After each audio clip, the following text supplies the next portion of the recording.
আমাদের জুলাই অভ্যুত্থানেরই সহযোদ্ধা ওসমান হাদি ভাইয়ের ওপর কিভাবে এই আক্রমণ চালানো হয়েছে।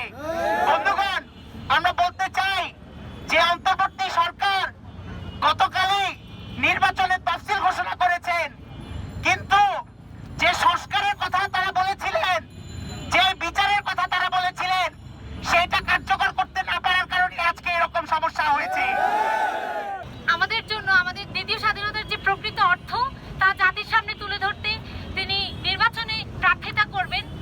তো নির্বাচনে একজন মানুষ প্রার্থিতা করতেই পারে, তার পক্ষে বিপক্ষে বিভিন্ন মানুষ থাকতেই পারে, কিন্তু সেটাকে ইস্যু করে বা অন্য যে কোনো কারণেই হোক একজন মানুষকে এভাবে মৃত্যুর দিকে ঠেলে দেয়া আসলেই অযৌক্তিক। এই ধরনের কর্মকাণ্ড এখনো অব্যাহত রাখে, যদি আমাদের প্রশাসন এখনো আওয়ামী লীগের বিরুদ্ধে নীরব থাকে, তাহলে কখনোই এই দেশে একটি সুষ্ঠু অবাধ নির্বাচন বাস্তবায়ন করা সম্ভব হবে না।